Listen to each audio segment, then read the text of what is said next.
ছবিতে যাকে দেখছেন একগাল ভরা হাসি নিয়ে এক থালা পাঁপড় হাতে নিয়ে পোজ দিয়ে ছবি তুলছে, সে কিন্তু বিভিন্ন কাজে এঙ্গেজ থাকতে ভীষণ ভালোবাসে। আর তারই আবদারে এই পাঁপড় বানানোর উদ্যোগ। বাড়িতে বেশ কয়েকদিন ধরে অনেকটা সাবু পড়েছিল, আর সেই সাবু দিয়ে ভাবলাম পাঁপড় বানানো যাক। এর আগে একটা আমি সাবুর পাঁপড়ের রেসিপি শেয়ার করেছিলাম, সেটা এখনও পিন করা আছে, চাইলে আপনারা দেখে নিতে পারেন। সেই রেসিপি আর এই রেসিপি প্রায় একই, কিন্তু সেই রেসিপিতে আপনারা অনেক আমাকে ভালোবাসা দিয়েছেন, তার জন্য আমি ভীষণ আপ্লুত। আর আবারও আজকে ওই একই সাবুদানার পাঁপড়ের রেসিপিটি করছি। রেসিপিটি সামান্য একটু ডিফারেন্ট হতে চলেছে, কারণ তখন আমি পাঁপড়টা বানানোর সময় গোটা সাবুদানা দিয়ে করেছিলাম, আর এবার আমি সাবুটাকে একটু ক্র্যাশ করে নিয়েছি মিক্সিতে, 3-4 বার ক্র্যাশ করে নিয়েছি। এবারে আমি পাত্রে জল দিয়ে সাবুর গুঁড়োটা এর মধ্যে দিয়ে দেব। আর এখানে কিছু মশলা আমি আগে থেকেই রেডি করে রেখেছি, যেরকম চিলি ফ্লেক্স আর টমেটো ধনেপাতার একটু কুচি আর সামান্য একটু কাঁচা লঙ্কা কুচি। কাঁচা লঙ্কাটা আমি দিতে এর মধ্যে ভুলেই গেছিলাম। এই যে এবারে জলের মধ্যে সাবু গুঁড়োটা দিয়ে ভালো করে নাড়িয়ে নিতে হবে।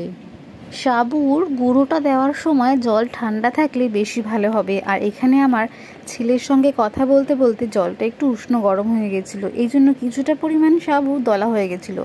খুব ভালো করে খেয়াল করে দেখবেন যেন ঠান্ডা জলেই সাবুর মিক্সারটা আপনারা দেন।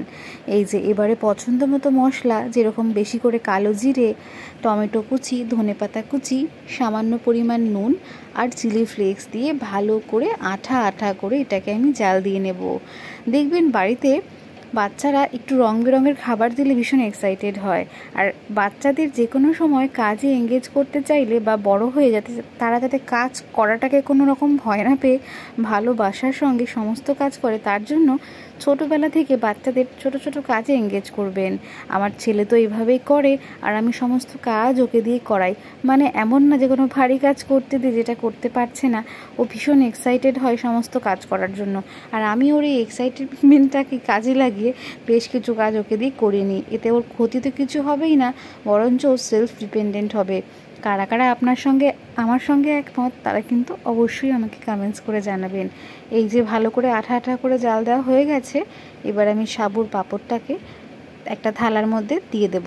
থালাটাকে ভালো করে একটু অয়েল ব্রাশ করে নিয়েছিলাম। এইবারে একটা হাতার সাহায্যে ব্যাটারটাকে তুলে গোল গোল করে শেপ দিয়ে আমি ছোট ছোট করে গোল গোল ফুচকার যে শেপ হয় ছোট্ট ছোট্ট, ওরকমভাবে দেখুন কি সুন্দর দেখতে লাগছে। মনে হচ্ছে মশলাগুলো দেখে এখনই এটা ভেজে খেয়ে নিই। এই যে আমার পাঁপড় বানানো রেডি, কিছুই না, ভীষণ সহজ একটা রেসিপি। এটা করার সময় ও ভীষণ এক্সাইটেড, ভীষণ আনন্দ পেয়েছে। এটা শুকলে পরে ওকে ভেজে দেবো। এটা তো এখনই ভেজে দেখাতে পারছি না, যেহেতু এটা আমাকে 3 থেকে 4 দিন রোদে টানাতে হবে। ছোটো বাচ্চা থাকলে অবশ্যই ট্রাই করবেন আর আমাকে জানাবেন।